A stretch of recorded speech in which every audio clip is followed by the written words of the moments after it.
Assalamualaikum warahmatullahi wabarakatuh.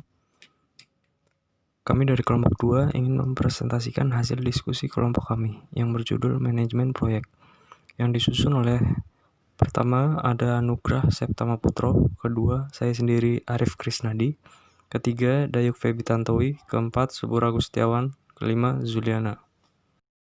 Itu manajemen proyek. Manajemen proyek adalah suatu penerapan ilmu pengetahuan, keahlian, dan juga keterampilan, cara teknis yang terbaik, serta dengan sumber daya yang terbatas untuk mencapai sasaran atau tujuan yang sudah ditentukan, agar mendapatkan hasil yang optimal dalam hal kinerja, waktu, mutu, dan keselamatan kerja.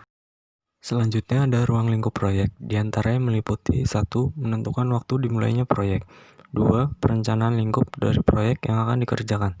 3. Pendefinisian dari ruang lingkup proyek.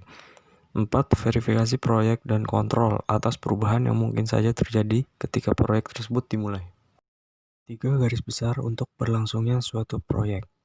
Yang pertama ada perencanaan. Untuk mencapai sebuah tujuan, suatu proyek membutuhkan suatu perencanaan yang benar-benar matang, yaitu dengan meletakkan dasar dari tujuan dan sasaran dari suatu proyek, sekaligus menyiapkan semua program teknis dan menyiapkan administrasi, supaya dapat diimplementasikan. Kedua, penjadwalan merupakan implementasi dari perencanaan yang bisa memberikan informasi mengenai jadwal rencana dan kemajuan proyek, yang meliputi sumber daya, biaya, tenaga kerja, peralatan, dan material. Durasi dan juga progres waktu untuk menyelesaikan proyek. Ketiga, pengendalian proyek. Pengendalian mempengaruhi hasil akhir dari suatu proyek. Tujuan utamanya yaitu untuk meminimalisasi segala penyimpangan yang mungkin terjadi selama berlangsungnya proyek. Contoh manajemen proyek. Contoh yang ada di lingkungan sekitar kita, misalnya seperti di bawah ini.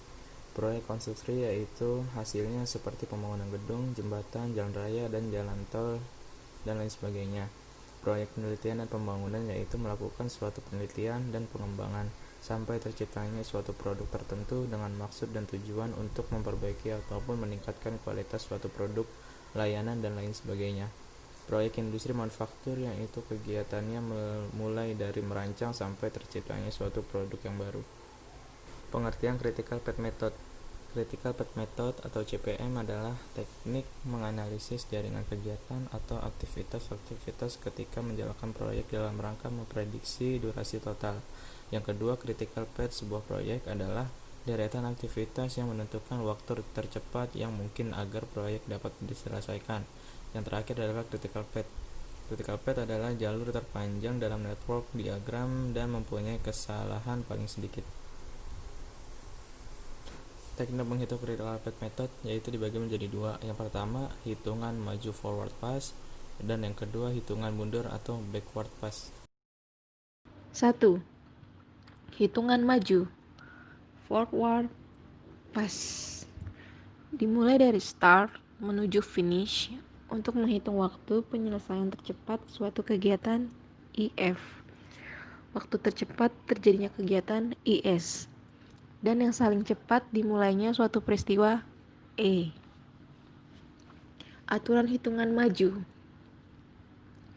Kecuali kegiatan awal, maka suatu kegiatan baru dapat dimulai bila kegiatan yang mendahulunya telah selesai. Waktu selesai paling awal suatu kegiatan sama dengan waktu mulai paling awal, ditambah dengan kurun waktu kegiatan yang mendahulunya. Rumus IF buka kurung I tutup kurung sama dengan IF buka kurung I dikurang J tutup kurung ditambah T buka kurung I dikurang J tutup kurung. Bila suatu kegiatan memiliki dua atau lebih kegiatan-kegiatan terdahulu yang menggabung, maka waktu mulai paling awal IS kegiatan tersebut adalah sama dengan waktu selesai paling awal IF yang terbesar dari kegiatan terdahulu. 2. Hitungan mundur.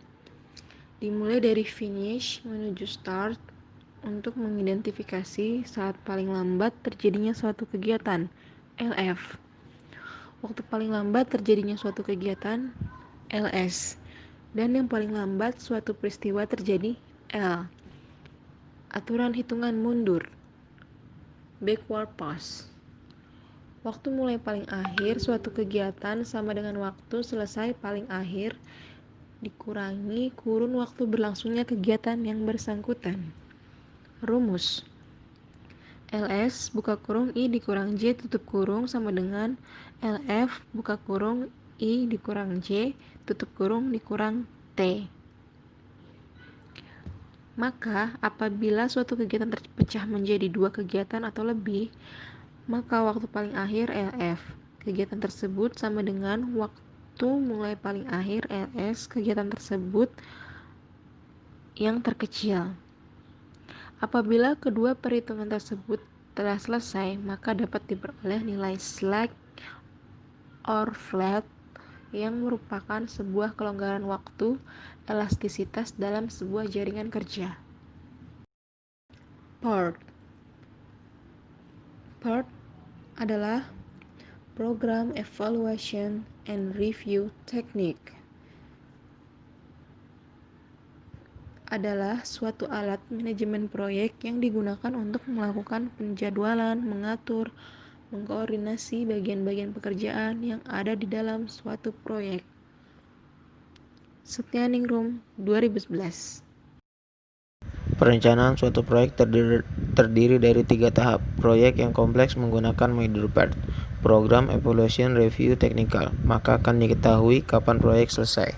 Bagaimana urutan pekerjaan, kapan mulainya, dan kapan selesainya. 1. Pekerjaan mana yang paling lama? 2. Pekerjaan mana yang tertunda? 3. Pekerjaan mana yang dapat perhatian khusus? Perkiraan waktu untuk setiap aktivitas model biasanya mencakup 3 perkiraan waktu. 1. Waktu optimis, yaitu perkiraan waktu yang paling singkat bagi penyelesaian aktivitas. 2. Waktu perkiraan paling mungkin, waktu penyelesaian yang memiliki probabilitas tinggi berbeda dengan waktu yang diharapkan. 3. Waktu pesimis, yaitu waktu terpanjang yang mungkin diperlukan suatu kegiatan.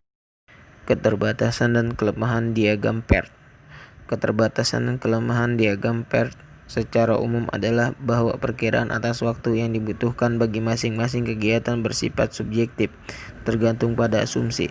Sehingga secara umum PERT cenderung terlalu optimis dalam menetapkan waktu penyelesaian sebuah proyek.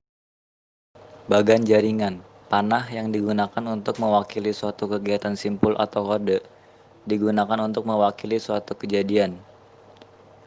Contohnya pada gambar di bawah ini. Keterangan, kegiatan A dan B merupakan kegiatan pendahuluan. Kegiatan C dikerjakan setelah kegiatan A, kegiatan D dikerjakan setelah kegiatan B. Kegiatan E dikerjakan setelah kegiatan C dan D. Contoh diagram PERT. Kegiatan A, B, C, kegiatan bersama. Kegiatan A mendahului kegiatan D. Kegiatan B mendahului kegiatan E, F, dan G. Kegiatan C mendahului kegiatan G. Kegiatan D dan E mendahului kegiatan H dan J. Kegiatan F mendahului kegiatan I. Contohnya ada pada gambar di bawah ini. Kelebihan PERT. PERT dapat bekerja dengan ketidakpastian melalui penggunaan waktu probabilitas. Bila waktu kegiatan tidak pasti, lintasan kritis pun bersifat acak. Hanya saja, karena bekerja dengan ketidakpastian, maka lintasan kritis penyelesaian proyek pun menjadi tidak pasti. Memperkirakan waktu yang diperlukan untuk masing-masing kegiatan seperti menit, jam, hari, minggu, atau bulan adalah unit umum yang biasa digunakan waktu untuk penyelesaian suatu kegiatan.